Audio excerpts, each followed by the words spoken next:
Canada, a nation claiming to be a beacon of human rights, stands exposed. A country that prides itself on fairness and equality, yet harbors dark secrets. Its treatment of Indigenous peoples is a stain on its soul, a blemish that cannot be ignored. For decades, these communities have faced systemic discrimination and neglect. The latest outrage? The brazen seizure of disability income from some of the most vulnerable members of society, Indigenous persons with disabilities living off reserve. This act is not just a financial blow, but a moral one. The culprits? The Canada Revenue Agency and Tangerine Bank. Institutions that should protect and serve now stand accused of exploitation. Their actions a shameful betrayal of trust. Trust that was hard-earned and easily shattered. The repercussions are felt deeply within the affected communities. This is a story of greed and indifference, a tale of how bureaucracy and corporate interests can overshadow humanity, of a system rigged against those who need its protection the most, a system that seems to forget its most vulnerable citizens. It is a story that demands to be told, a narrative that must reach every corner of the nation, urging people to stand up and take notice. And it is a story that demands justice. Justice for those who have been wronged, and accountability for those who have wronged them. The time for change is now. Imagine this. You are living with a disability. Every day is a struggle, a constant battle to make ends meet. You face challenges that most people can't even begin to understand. You rely on inadequate government assistance to survive, barely scraping by each month. Then one day, the money stops coming. Without warning, your lifeline is cut off. Your bank account is empty. Panic sets in as you wonder how you'll pay for your next meal or keep a roof over your head. The reason? The CRA has seized your funds. They claim you owe them money, but you have no idea why. Your crime? They claim you owe them money, but you have no idea why, no explanation or notice given. You are left in the dark with no clear path to resolve the issue. This is the reality for countless Indigenous people with disabilities. The CRA, armed with sweeping powers, is raiding their accounts. They offer little explanation. Worse, they are allowed to act with impunity. They provide even less recourse. The presumption of guilt, a commonly perceived trait of the CRA staff, whose opinions, not the facts, determine the actions taken.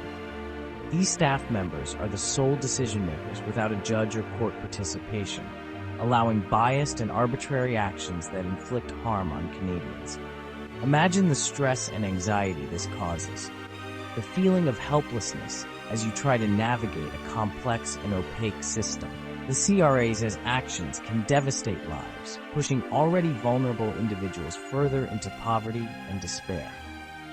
It's a stark reminder of the power imbalance that exists and the urgent need for reform to protect the rights and dignity of all Canadians. Tangerine Bank, once touted as a progressive alternative to traditional banks, has shown its true colors. They have become willing accomplices in the CRA's scheme. They freeze accounts. They seize funds. They turn a blind eye to the suffering they inflict. Tangerine claims to be following the law. But what about morality? What about compassion? Their actions are a betrayal of their customers, many of whom are struggling to make ends meet. The human cost of this injustice is immeasurable. It affects every aspect of life, leaving scars that are often invisible but deeply felt. Meet Sarah, a single mother battling a debilitating illness. Her days are filled with pain and uncertainty, yet she fights on for the sake of her children. The CRA emptied her bank account, leaving her with nothing. Every penny she had saved, gone in an instant, plunging her into financial chaos. She can no longer afford her medication, which is essential for her survival. Each day without it brings her closer to a health crisis. She is forced to rely on food banks to feed her children. The humiliation and despair she feels are overwhelming, yet she has no other choice. Meet John, a residential school survivor living with PTSD. His past is a haunting shadow that never leaves him, a constant reminder of the trauma he endured. The CRA's actions have re-traumatized him, bringing back painful memories of abuse and displacement. The financial strain has reopened old wounds, making his daily life a struggle. He is now afraid to leave his home, fearing further injustices. His home, once a sanctuary, has become a prison. He feels like a prisoner in his own country, a place that should offer him safety and freedom. The sense of betrayal is profound. These are just two of countless stories. Stories of despair, stories of desperation, each one a testament to the failures of our system. Stories that shame us all. They call for action, for change, for a society that values and protects its most vulnerable members. The CRA's actions are not only morally reprehensible, but they are also of questionable legality. Canadian law is clear. Disability benefits are meant to be protected from seizure.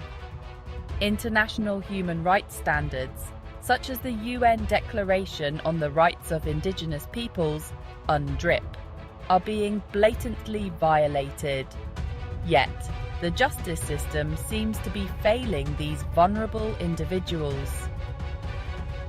Legal challenges are met with roadblocks. Delays and denials are commonplace. The fight for justice is an uphill battle. The CRA's actions expose a disturbing truth. Systemic racism is alive and well in Canada. Indigenous peoples, particularly those living off reserve, are disproportionately targeted by these seizures. They are more likely to be deemed high risk by financial institutions. They are more likely to have their account flagged for suspicious activity. Meanwhile, those living on reserve often face bureaucratic nightmares when trying to access their benefits. The system is designed to keep them marginalized and impoverished. It is a tale of two Canadas, one for the privileged and one for the oppressed. This injustice cannot stand. The Canadian government must act now to immediately cease all seizures of Indigenous disability income, launch an independent inquiry into the CRA's practices, provide full compensation to all those affected by these seizures, implement robust safeguards to prevent similar abuses in the future. To the Canadian cabinet ministers, the eyes of the world are upon you. Your inaction is deafening. Your silence is complicity. Do the right thing. The unlawful seizure of Indigenous disability income is a national disgrace. It is a symptom of a much deeper problem: Canada's ongoing failure to address its shameful legacy of colonialism and discrimination. The time for empty apologies is over. The time for meaningful action is now. We must demand justice for those who have been wronged. We must hold those in power accountable. We must work together to create a more just and equitable society for all.